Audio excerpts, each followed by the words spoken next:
Commençons notre voyage à Singapour. Dans ce port transite tout le commerce de l'Asie. Beaucoup de pétrole, mais aussi d'énormes cargaisons d'huile de palme.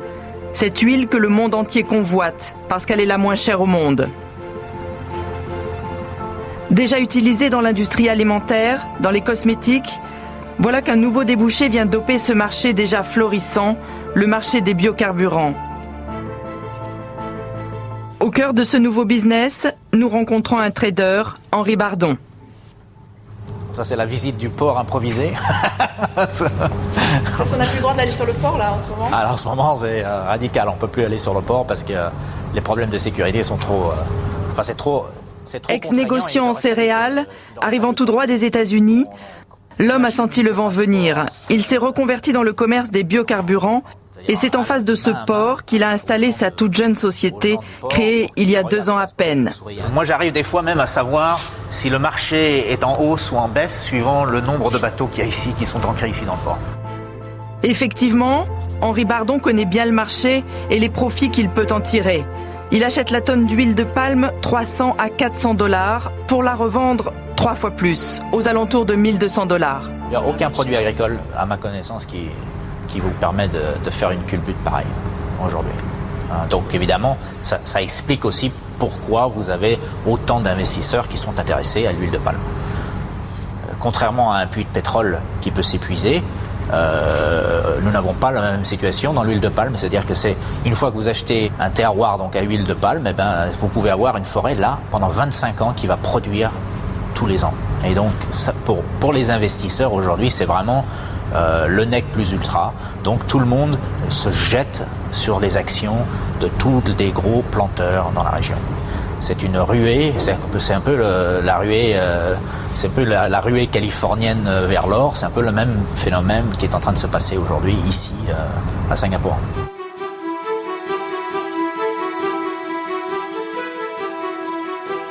Faut-il se lancer dans la production de biocarburants ? Pour répondre à cette question, nous choisissons l'Indonésie et ses cultures de palmiers à huile. Deuxième pays avec la Malaisie à se disputer le marché mondial de l'huile de palme. Nous survolons ces îles et déjà partout nous en apercevons. Le pays a déjà planté 6 millions d'hectares et compte atteindre 20 millions d'hectares en 2020. Sans doute pour répondre à la demande mondiale de biodiesel, ce biocarburant fabriqué à partir d'huile est destiné à se mélanger au diesel, soi-disant pour le bien de notre planète.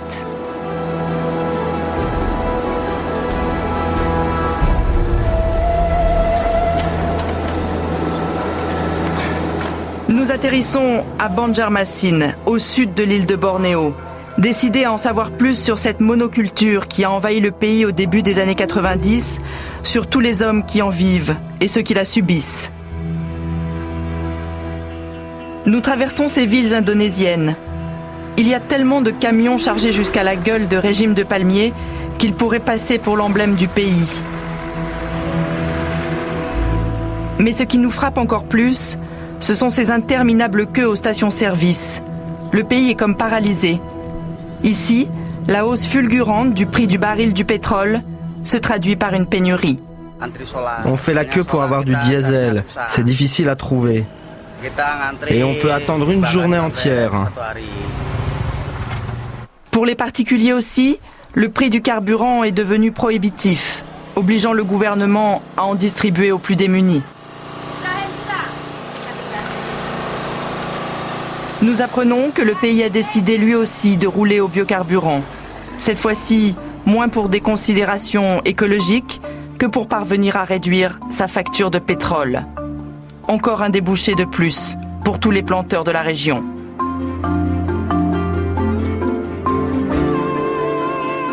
Pangkalambun, le nom seul de cette ville fait rêver. Pourtant, ces énormes cargaisons de bois qui descendent le fleuve Lamandau nous ramènent bien à terre. Combien d'hectares de forêts rasées pour combien d'hectares de plantations à venir ?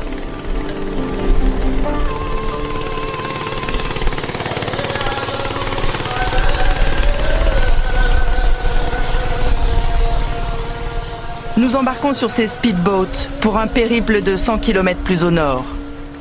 nous sommes informés d'innombrables conflits naissants entre des sociétés de plantation et des ethnies Dayak qui ne veulent pas abandonner leurs terres. Et encore des tonnes et des tonnes de bois, à travers une forêt à nous couper le souffle. Nous avons le sentiment confus de nous diriger vers la disparition d'un monde.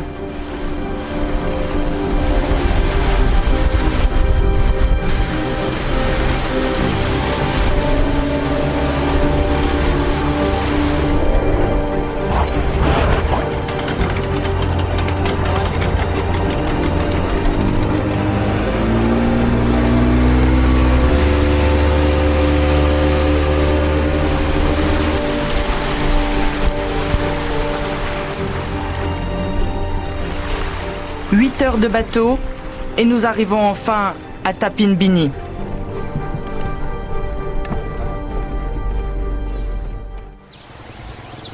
Tapin Bini et sa poignée d'habitants, 300 tout au plus. Ce sont des Dayaks de l'ethnie Tumun.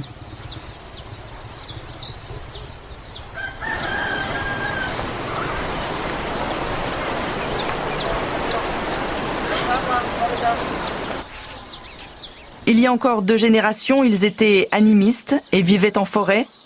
Depuis le passage des colons hollandais, ils sont protestants et vivent ici, au bord de ce fleuve, où s'organise toute la vie sociale. Je vais être malade si je me mouille. Je suis trop vieille. Attention.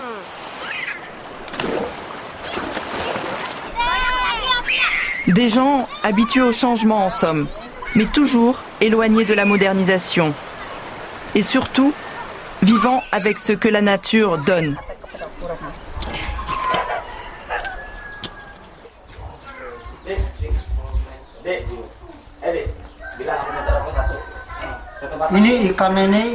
Nous n'achetons jamais le poisson ni les légumes. Notre île de Kalimantan est riche en produits de la nature. J'ai beaucoup de filets de pêche, il suffit de descendre la rivière. Tout ce que j'ai là, je ne l'ai pas acheté.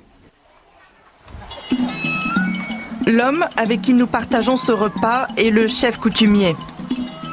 Le jour même, il tient à nous emmener dans cette forêt située à 2 coups de rame du village.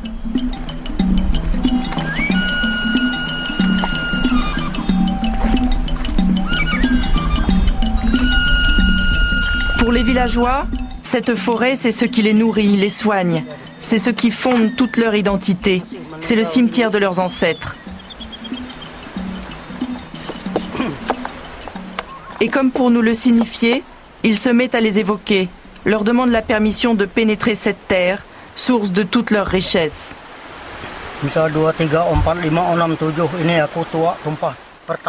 Nous demandons aux esprits de la nature que notre forêt ne soit plus agressée. Et surtout, Daas Bolao, notre cimetière, et Tapin Bini, notre village.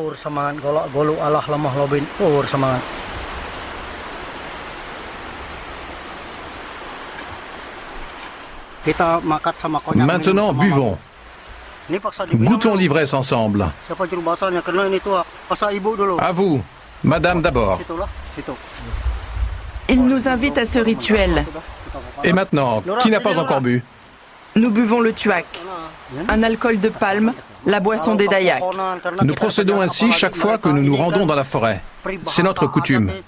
C'est encore plus important lorsqu'on vient pour la première fois dans la province de Lamandao, et surtout à Daas Bolao, le lieu où reposent nos ancêtres. Accompagnés du chef de village, nous entrons alors dans cette forêt qui est sacrée à leurs yeux. Une forêt à la chaleur moite, où poussent des fruits étonnants qui font leur quotidien. Ça, c'est un durian. C'est un fruit.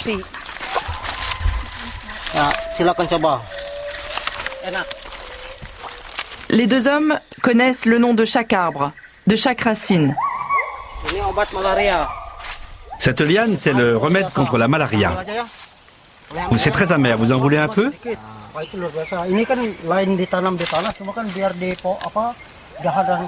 Allez, juste pour goûter. Chez nous, ça s'appelle Putarwali. C'est le remède d'origine. Mais le but de notre marche était d'aller sur le lieu où résident leurs ancêtres.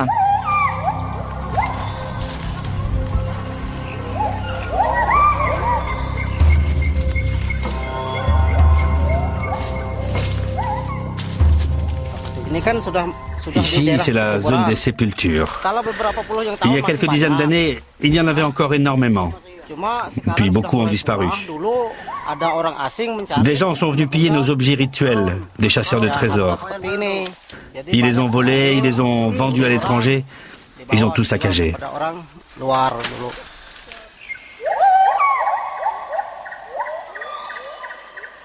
Cette parcelle de forêt est menacée et c'est comme si on profanait une nouvelle fois la tombe de leurs morts.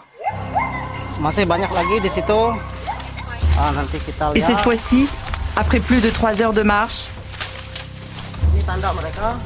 ici, c'est la marque faite par l'entreprise PT Pilar. Ça veut dire qu'il va y avoir plein de palmiers bientôt. En tout, ça fait plus de 15 000 hectares qui vont être déboisés. Cette trace, comme un arbre saigné à vif, qu'ils ont découverte l'année dernière. Que représente cet endroit pour vous? C'est le territoire que nous voudrions conserver. Parce que de la grande rivière jusqu'à la montagne, cette forêt est notre patrimoine ancestral.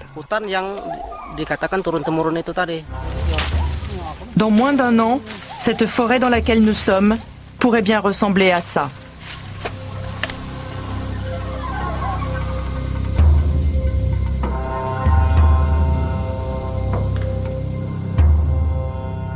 Parvenir à sauver 15 000 hectares de cette forêt, s'opposer aux compagnies, au gouvernement, aux décideurs, les 2 hommes savent qu'ils n'en ont pas le pouvoir et que cela ressemble un peu au combat du pot de terre contre le pot de fer.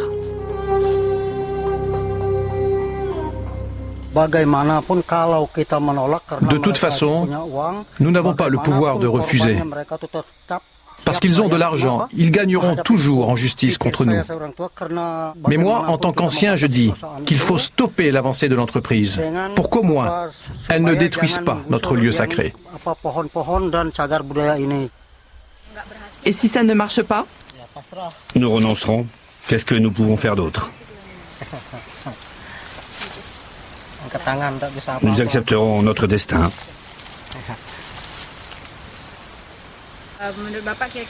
Vous pouvez imaginer travailler un jour dans une plantation? Le problème, c'est que travailler comme ouvrier sur une plantation, c'est comme si on était un coulis au temps des colonies.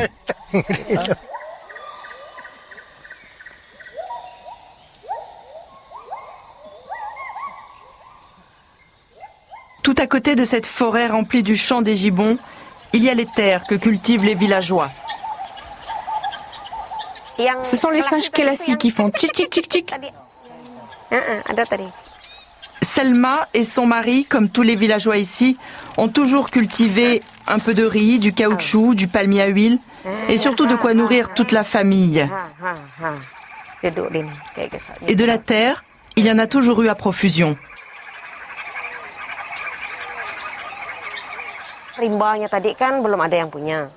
La terre appartient au premier qui la défriche. Personne n'osera déranger parce que c'est la terre de un tel ou un tel. Les autres ne peuvent pas contester. Jusqu'à aujourd'hui, personne ne s'est disputé une terre? Non, ça n'est jamais arrivé.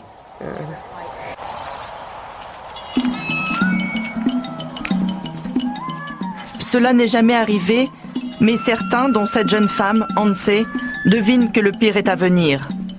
Hanse milite pour la sauvegarde de la culture dayak et Tapinbini est le village de ses beaux-parents. Elle réunit aujourd'hui les villageois pour les convaincre de l'utilité d'établir une cartographie précise des lieux. Dans cette réunion, nous apprenons qu'il n'y a pas un village, mais 5 qui sont menacés par PT Pilar, l'entreprise en question.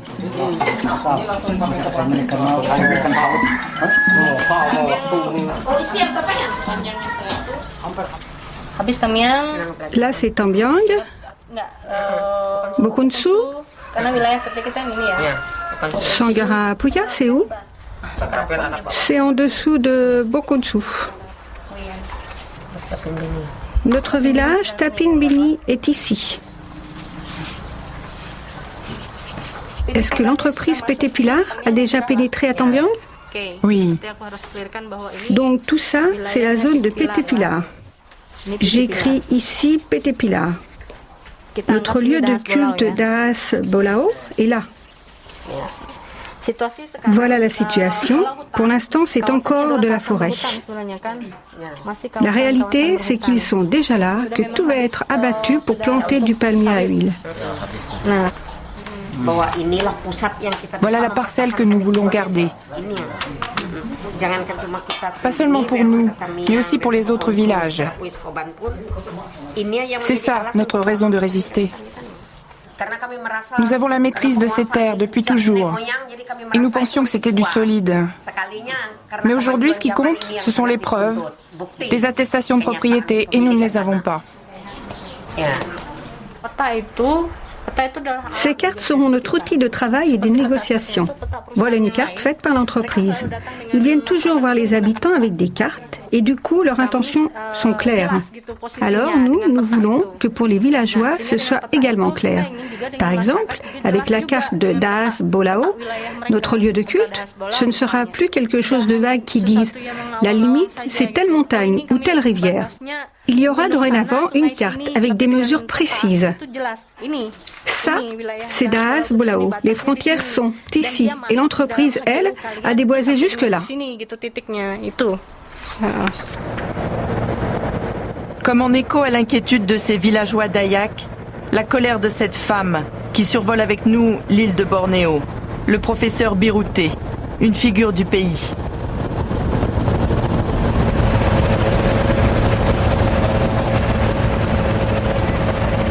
C'est terrible. C'est vraiment horrible. Abominable. Jusqu'à la montagne, il y a des palmiers à huile. Et ça, avant, c'était de la forêt. Il y a 10 ou 15 ans, tout ça, c'était de la forêt. Elle s'insurge contre la déforestation qui atteint des proportions alarmantes dans ce pays.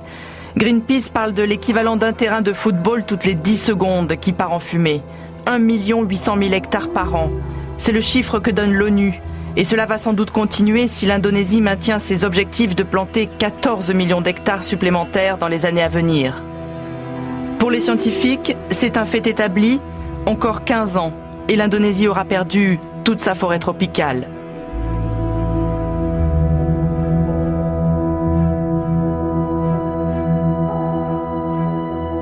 Canadienne d'origine, le professeur Birouté a fait de l'Indonésie son pays d'adoption.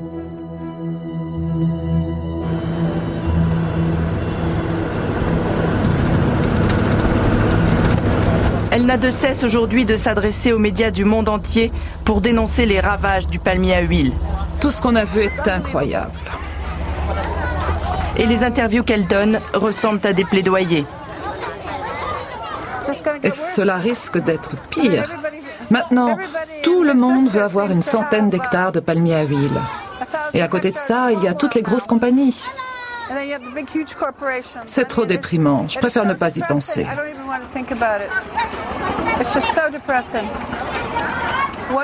Que peut-on faire? Arrêter les importations d'huile de palme. Vous ne pensez pas que c'est une solution économique pour le pays, pour tous les gosses qui sont derrière vous? Ils n'ont qu'à planter du caoutchouc ou d'autres plantes. Il y a plein d'autres choses à planter. C'est comme l'opium. Pourquoi planter de l'opium? Nous n'avons qu'à planter autre chose. C'est pareil pour le palmier à huile.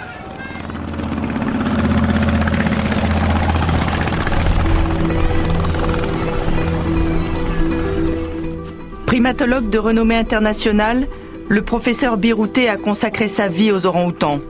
Elle a créé une fondation, lance des appels aux dons et achète, hectare après hectare, des parcelles de forêt. Un acte militant pour résister à la déforestation massive, mais aussi un moyen de garantir un espace pour ces orang-outans rescapés des plantations de palmiers à huile, qu'elle accueille bébés dans ce centre de soins. Nous avons 330 orang-outans dans ce centre de soins.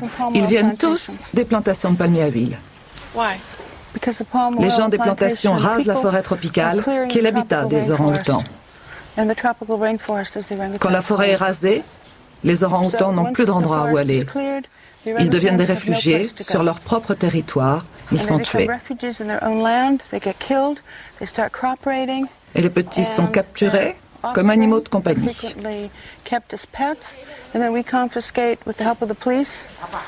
Avec l'aide de la police et des forestiers, les jeunes sont confisqués et amenés ici. Et on essaye de les réhabiliter et de les rendre à la vie sauvage. Cela était bébés quand vous les avez accueillis? Oui, beaucoup d'entre eux étaient bébés. Et que sont devenus leurs mères? Les mères sont toujours tuées, autrement ils ne seraient pas là. Ils les tuent parce qu'ils croient qu'ils ont la peste.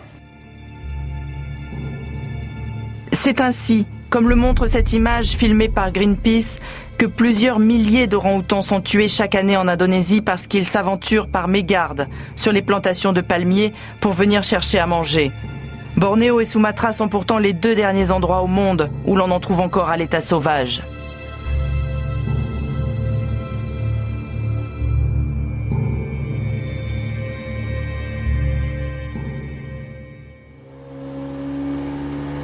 À 300 km du professeur Biruté, toujours au sud du Kalimantan, la partie indonésienne de Bornéo, nous rencontrons celui que tout le monde appelle Chaini. Aurélien Brûlé de son vrai nom. Il est français. 10 ans de vie à Bornéo pour sauver les espèces en danger et un constat aujourd'hui des plus pessimistes à chaque fois qu'il traverse ces zones apparemment encore préservées. Donc là, c'est deux rivières. En amont de cette rivière, on a des compagnies forestières et des compagnies d'huile de palme. Donc du coup, l'eau est souillée à cause de l'érosion. Il n'y a plus de végétation pour retenir la terre qui finit lors des pluies par se retrouver dans la rivière. Et la présence de terre crée un énorme problème pour tout l'écosystème qui est complètement étouffé. Il n'y a plus de loutres, il y a beaucoup moins de martins pêcheurs, il y a plus du tout même de crocodiles d'eau douce qui normalement étaient présents jusqu'ici. Et pourquoi il n'y a plus de prédateurs? Parce qu'il y a aussi un problème à la source. L'eau étant polluée, les poissons ne sont plus présents dans la rivière Kayen comme ils l'étaient avant. 10 ans de vie à Bornéo et beaucoup d'obstination ont permis à Chaini d'obtenir des autorités indonésiennes 25 hectares de réserve, dans laquelle il réhabilite des gibbons, l'autre espèce menacée d'extinction par l'industrie du palmier à huile. C'est équipé d'un masque que nous pénétrons avec lui dans cette réserve où nous ne verrons que des gibbons en volière. Deux précautions indispensables pour la plupart de ces singes, devenus fragiles et que les humains pourraient contaminer. Un paradoxe qui nous laisse perplexes quant au désordre que l'homme a créé sur la nature.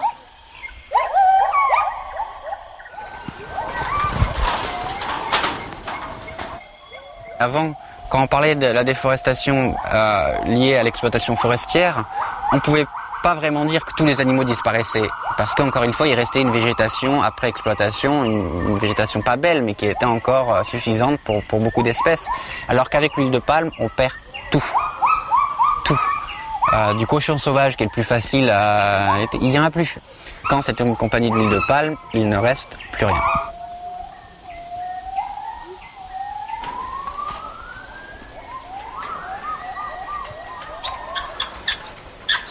Le premier grand singe qui disparaîtra de la planète, ce ne sera pas un chimpanzé, ce ne sera pas une espèce de gorille ou une espèce d'orang-outan, ce sera une espèce de gibbon. Il faut savoir que les gibbons sont bien plus sensibles que les autres espèces pour survivre dans une forêt dégradée, parce que le gibbon est tellement spécialisé à un environnement lié à la canopée, il ne vit que dans la cime des arbres.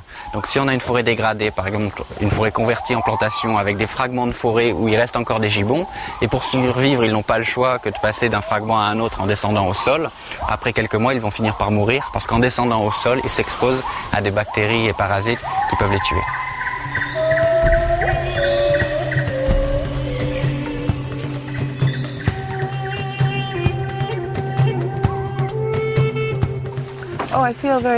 Je suis vraiment très heureuse de les voir progresser. Ils apprennent ici comment retourner à la vie sauvage. Non, tu ne peux pas toucher mon chapeau. Là, ils attendent leur repas.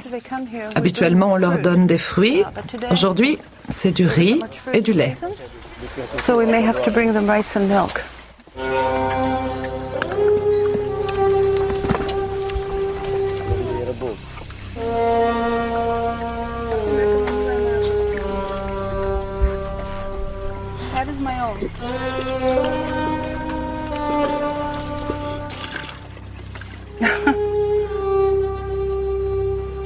Oke. Kalau orangutan itu siapa yang kurus-kurus seperti Sweet Suzanne? Siapa yang di situ? Atau dia tunggu? Tolong bawa susu ke dia.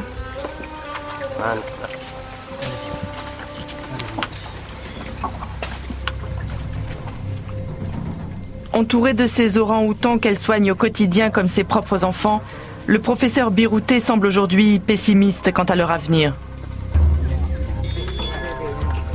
Nous les relâchons toujours dans une forêt primaire, même s'il y a des palmeraies juste à côté. Nous patrouillons aux abords et nous mettons en place des stations de nourrissage. Et nous avons toujours une dizaine de soigneurs sur place qui les surveillent. Si les orang-outans sont malades, nous les rapatrions ici au centre de soins pour les soigner.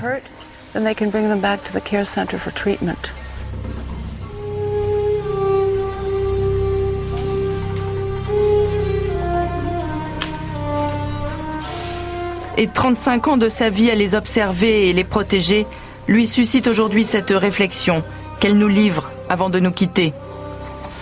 Je crois que ce que j'ai appris des orang-outans, c'est qu'il est facile d'être heureux.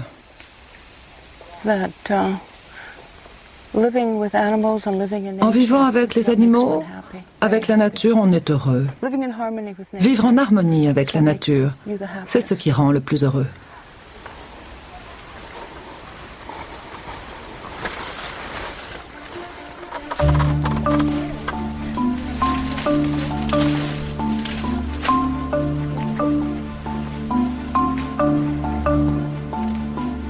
Nous quittons l'île de Bornéo pour aller vers Sumatra. Ici, la forêt primaire, la forêt vierge avec toute la richesse animale et végétale qu'elle recèle, a quasiment disparu pour laisser place aux palmiers à huile.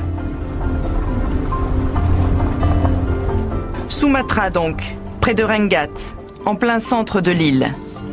L'histoire de 3 villages. Les camions chargés de palmiers que nous croisons ici effectuent un va-et-vient incessant. Il y en a encore plus qu'à Bornéo. 3 villages qui se touchent, coupés par cette route. Nous avons rendez-vous avec Anis. Ici, les villageois l'appellent Raja Anis, le roi Anis. Et plutôt que de discuter 3 heures, il décide de nous emmener d'abord sur les lieux du drame. Dans cette seule province de Rio, un peu plus grande que le Portugal, la déforestation est allée à la vitesse de l'éclair. En 20 ans, 60% de la forêt est partie en fumée. 3 responsables, l'exploitation du bois, l'industrie du papier et aujourd'hui l'expansion du palmier à huile, dont voici un exemple. 10 000 hectares, quadrillés par des canaux qui coupent désormais l'horizon, l'œuvre de la société d'Utapalma. Chacun des paysans avait 2, 5, 7 hectares. En l'espace de 4 ans, plus d'une centaine ont été dépossédés de leurs terres sans aucune compensation. Le problème, c'est que la déforestation induit un trafic à tous les niveaux. Du gouverneur corrompu à cet homme qui vient se servir en bois en échange de quelques billets aux gardiens et qui se dirige vers Anis. Vous êtes de l'entreprise? Non. Je cherche du bois. Vous cherchez du bois? Avec qui? Je suis seul. Vous n'êtes pas avec les gens de l'entreprise? Non. Vous payez à l'entreprise pour sortir le bois? Non, je n'ai pas d'autorisation spéciale, mais les gens de la sécurité m'ont laissé passer. Et ils m'ont dit que je pouvais prendre du bois. On est là, nous. Faudrait quand même nous demander l'autorisation. Raja Anis, celui que tout le monde écoute ici, est aujourd'hui en prise avec une situation qui le dépasse.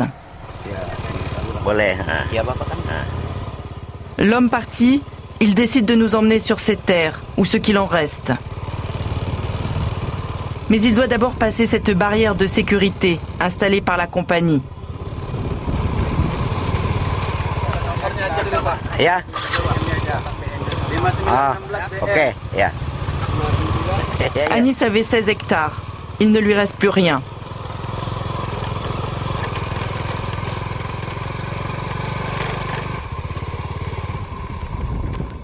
Où était votre terre exactement? Là-bas, près du grand arbre.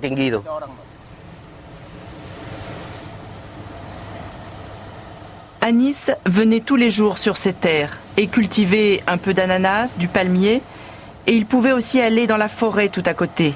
Aujourd'hui, il ne peut même plus, tellement elle a reculé. Apparemment, il n'y a plus d'espoir pour l'avenir.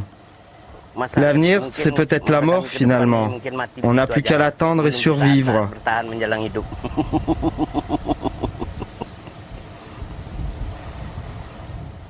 On tient le coup.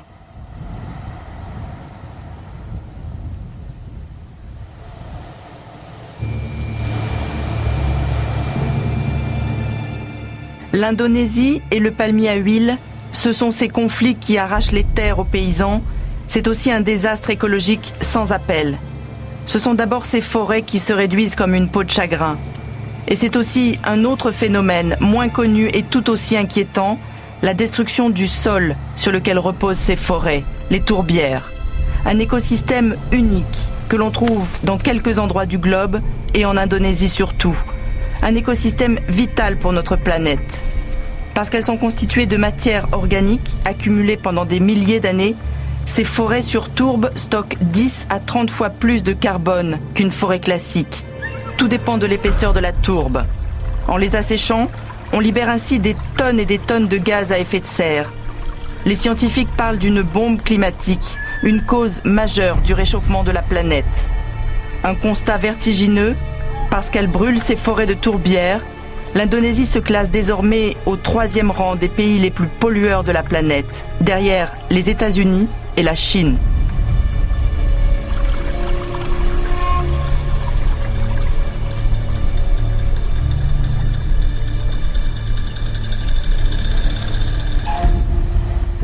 Ça vient d'être creusé. L'eau est sale à cause des déchets. Il n'y a plus de poissons ni d'écrevisses et l'eau est toxique.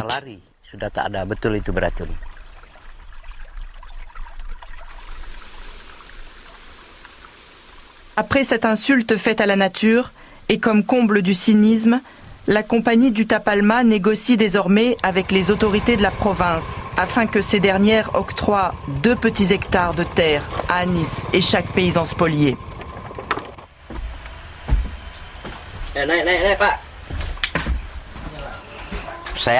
Venez, je vais vous montrer nos documents.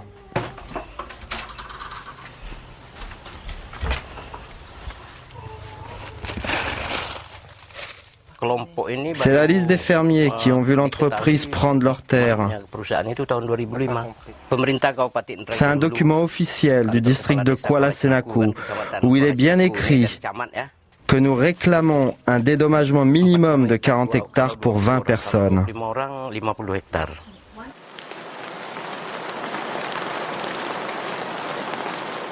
Une maigre compensation et qui n'est pas prête d'aboutir. Cela fait 4 ans qu'Anis et les autres paysans tentent de se faire entendre en vain. Nous sommes allés au Parlement régional voir un homme de l'entreprise, un certain monsieur Bang Bang. Ça ne servait à rien, l'entreprise a continué. C'est là que ça s'est gâté. Des paysans sont allés sur le chantier pour stopper l'entreprise. Et ils ont été arrêtés et même traités d'anarchistes. 3 d'entre eux ont été mis en prison. Savez-vous que l'Europe, les États-Unis, la Chine veulent faire des biocarburants avec de l'huile de palme? Non, pas du tout.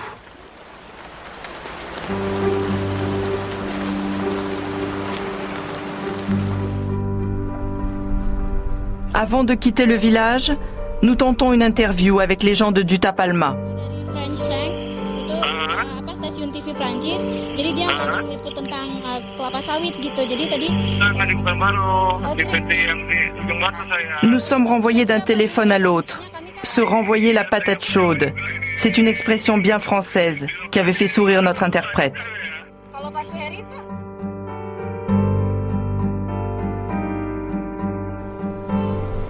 Toujours à Sumatra, 4 heures de route plus au nord. L'entreprise PT Smart, deuxième plus gros planteur du pays. 370 000 hectares répartis sur 7 grosses plantations, dont en voici une. Cette fois-ci, les portes s'ouvrent. Et ce n'est pas un hasard. L'entreprise est d'accord pour communiquer sur ses bonnes pratiques. En quelque sorte, nous sommes là pour visiter une plantation modèle. L'homme qui nous reçoit est un Français, Jean-Pierre Caliman. Ingénieur agronome, spécialiste du palmier à huile qu'il étudie depuis 25 ans, il est engagé à PT Smart en tant que responsable qualité. Entouré de son équipe, toute mobilisée autour de notre rendez-vous, nous entamons notre visite guidée. Et traversons la palmeraie de PT Smart, plantée au début des années 80. On dirait une forêt reconstituée. Mais nous avons en tête cette information alarmante sur la destruction des tourbières dans ce pays et même des chiffres accablants cités par Greenpeace sur cette société.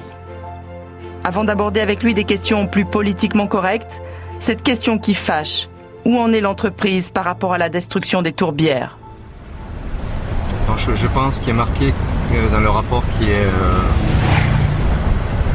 a à peu près 54 000 hectares de tourbes PT Smart, alors qu'en fait, donc on a à peu près 23 000 hectares de tourbes.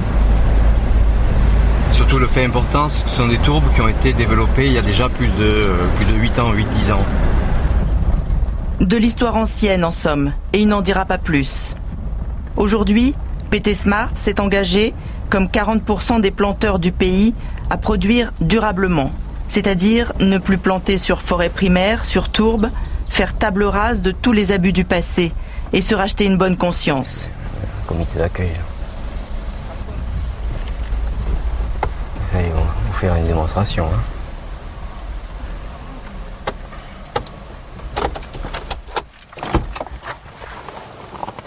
On peut peut-être aller voir le gars qui récolte là-bas. Mas ? Mas ?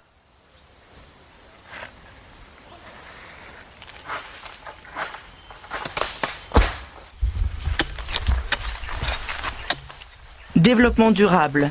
En quoi cela consiste-t-il à PT Smart ? Explication. Donc le palmier produit une grande quantité de biomasse que l'on conserve justement pour maintenir la fertilité du sol. Ce que l'on fait aussi, on recycle les sous-produits d'huilerie. Donc ça, c'est la rafle, c'est le régime qu'on a vu qui a été récolté tout à l'heure, sur lequel les fruits ont été enlevés à l'usine. Et donc ensuite, les sous-produits sont ramenés en champ. Et donc ça remplace les engrais minéraux. D'autres pratiques durables également sont de maintenir un sous-couvert végétal. Ça permet de limiter au maximum l'érosion et de conserver une certaine biodiversité qui nous est favorable ensuite pour lutter contre les insectes ravageurs du palmier à huile. Mais faire de la qualité, c'est aussi travailler sur l'arbre et son rendement. À PT Smart, profit et écologie vont de pair. On estime que le potentiel de production est autour de 10 tonnes d'huile par hectare. Donc nos meilleures conditions actuellement, on produit en moyenne 6, maximum 7 tonnes d'huile par hectare. Donc on a encore 50% de potentiel d'amélioration. Augmenter la rentabilité à l'hectare, est-ce pour limiter les expansions ? Pas vraiment. 50 000 hectares par an de nouvelles terres, sur Bornéo, Sulawesi et maintenant la Papouasie, le nouvel Eldorado des planteurs indonésiens. Voilà aujourd'hui la vitesse de croisière de PT Smart.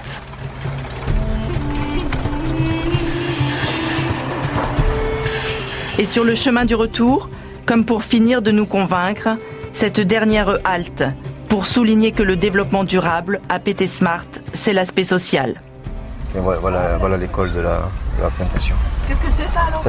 C'est l'école de la société, qu'a créée la société pour les enfants des travailleurs. Donc on a des instituteurs qui ont été recrutés par la société.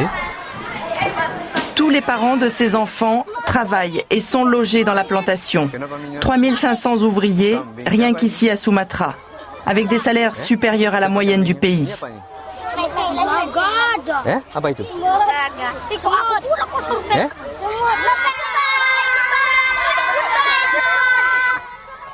Et ce n'est pas tout. Nous apprenons que tous ces régimes de palmiers déposés sur les routes de chaque village attendent en fait des camions des compagnies de la région, dont PT Smart. La société récupère leurs fruits pour les traiter dans les usines, étant donné que les petits planteurs n'ont pas la capacité financière d'investir dans des grosses usines d'extraction de l'huile. PT Smart travaille ainsi avec 40 000 agriculteurs indépendants, dont certains se consacrent désormais exclusivement au palmier à huile. Un panier pèse environ 100 kilos et ça rapporte l'équivalent de 16 €. Ce camion-là contient 7 tonnes de palmiers et c'est la production de 3 paysans. Un revenu garanti et surtout régulier pour beaucoup de familles ici, vu que les régimes de palmiers se récoltent à longueur d'année.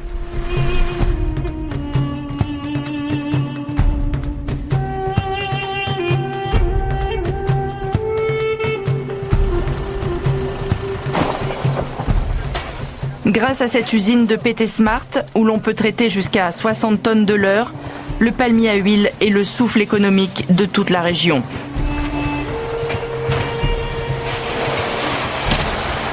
Les régimes sont cuits d'abord pour stériliser, en gros pour tuer tous les micro-organismes qui peuvent être dans cette matière vivante là. Ils sont aussi cuits de manière à pouvoir extraire plus facilement l'huile.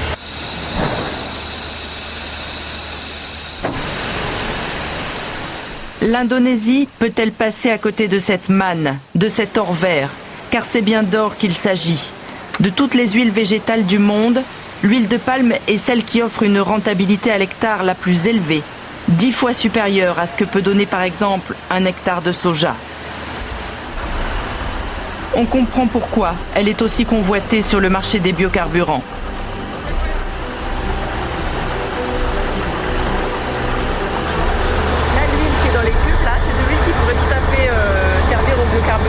Oui, bien entendu, oui. C'est exactement la même.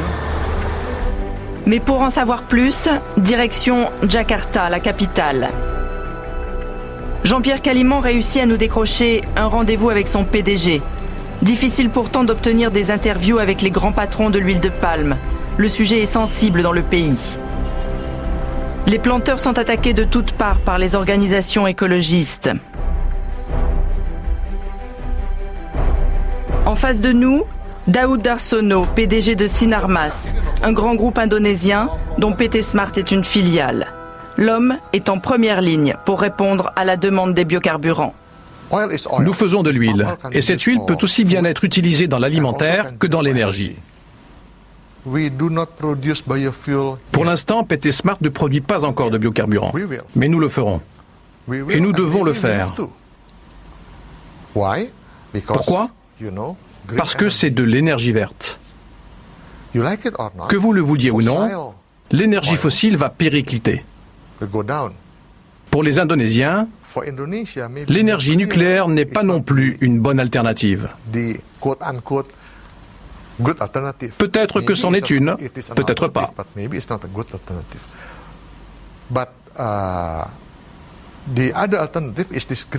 Mais l'autre solution, c'est cette énergie verte qui vient du palmier à huile. Et en ce moment, le rendement de cette huile, comparé aux autres huiles, est le plus haut.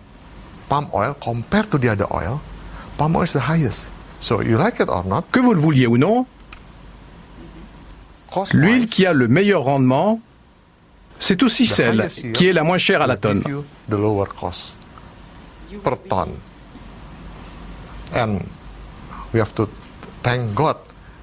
Dieu merci. Notre pays, l'Indonésie, tout comme d'autres pays en Asie, nous avons un climat qui convient. Et surtout, nous avons beaucoup de main-d'œuvre pour cultiver cette huile. Et devant les inquiétudes soulevées par les écologistes quant à la déforestation galopante dans son pays, l'homme d'abord mesuré, finit par affirmer clairement sa priorité. Le matin, quand je me lève, je pense que l'écologie et l'économie sont dans une même balance.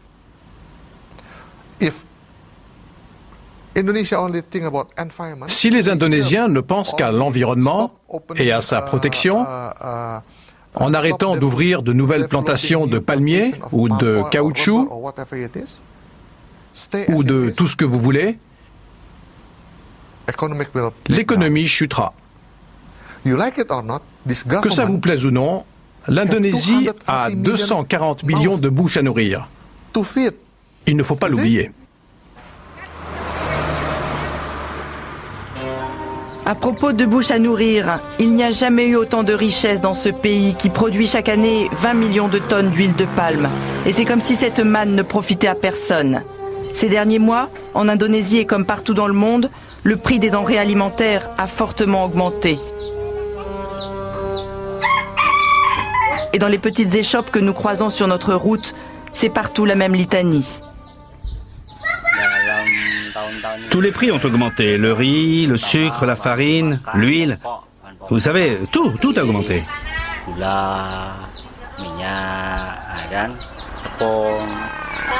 Qu'est-ce qui a le plus augmenté? L'huile de palme.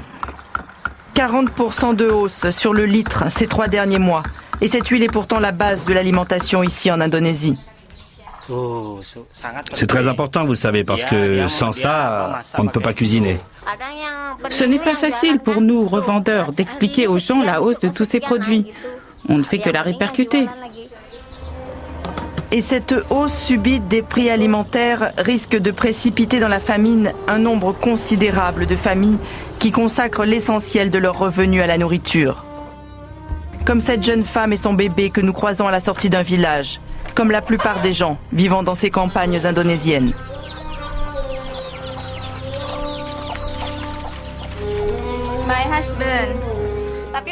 Ma maison n'est pas riche.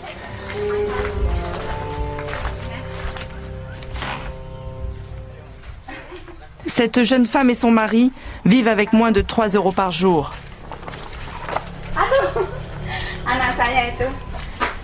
Voyez comment je vis. Je manque de tout. Parce que j'ai 3 enfants, et ce que j'ai, ça n'est pas suffisant pour vivre.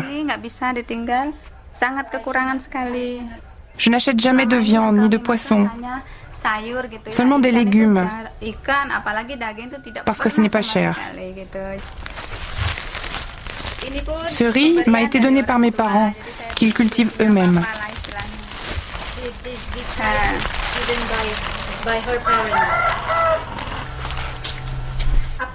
Quel est l'aliment dont vous ne pouvez pas vous passer?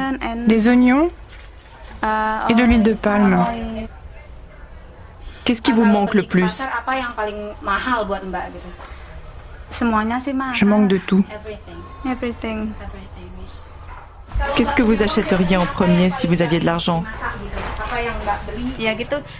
J'achèterais du lait pour mon bébé et de quoi faire de la soupe. Pourquoi les prix ont-ils flambé partout dans le monde, entraînant ici ou là des situations catastrophiques? Plusieurs raisons bien sûr, mais au banc des accusés, les biocarburants, responsables pour la Banque mondiale de 75% de cette flambée des prix. Parce que de plus en plus de terres sont dédiées à leur production, les surfaces agricoles disponibles sont menacées et cela crée des tensions sur les marchés alimentaires.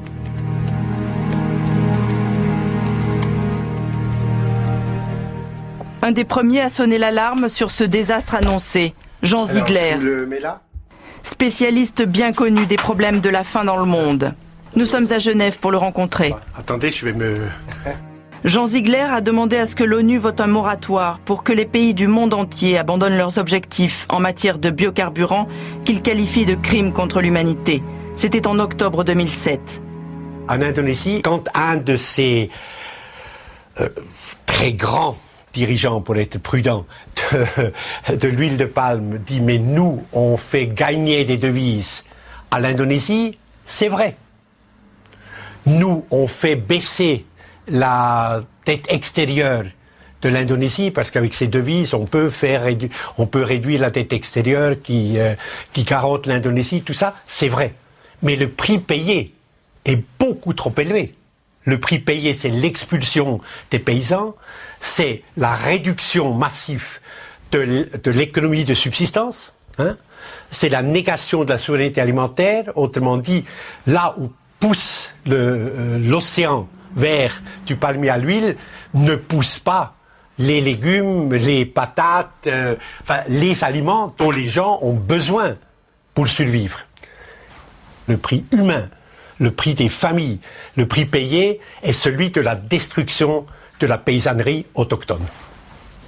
Voilà, amen.